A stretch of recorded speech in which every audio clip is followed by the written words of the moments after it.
በደቡብ ኢትዮጵያ ክልል በጂንካ ከተማ አዲስ ወረርሽኝ ተከስቷል።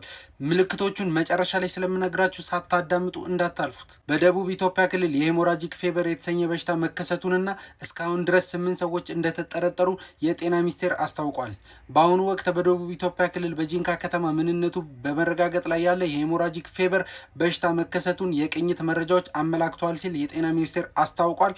እስካሁን ድረስም 8 ሰዎች በበሽታው የተጠረጠሩ መሆኑን ስለመታወቁ ነው ሚኒስቴሩ ከኢትዮጵያ የህብረተሰብ ጤና ኢንስቲትዩት ጋር በመሆን በሰጠው ጋዜጣዊ መግለጫ እንግዲህ የገለጸው። በዚህም የመስክ ግምገማዎችና የላቦራቶሪ ምርመራዎች እየተከናወኑ መሆኑን የተገለጸ ሲሆን በተጨማሪም የማህበረሰብ ቅኝት፣ የንክኪ ልየታ፣ የቤት ለቤት ልየታ እንዲሁም የሕክምና አገልግሎት አሰጣጥ እየተጠናከረ ይገኛልም ተብሏል።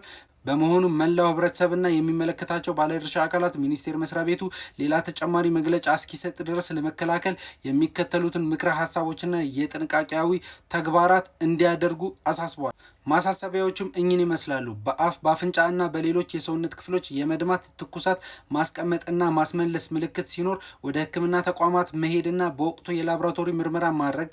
ምልክት ከታየበት ማንኛውም ሰው ጋር ንክኪ በሚኖርበት ጊዜ ራስን የመከላከያ ዘዴዎችን መጠቀም፣ ሁል ጊዜም እጅን በሳኒታይዘር ወይም ደግሞ በውሃና ሳሙና መታጠብ፣ ማጽዳት። ማንኛውም የጤና ተቋም በታካሚ ልየታ አካባቢ ልዩ ትኩረት በመስጠት የቫይራል ሄሞራጂክ ፌቨር መሰል በሽታዎችን መለየት፣ መመርመር፣ ማከም እና ሪፖርት ማድረግ ያስፈልጋልም ተብሏል።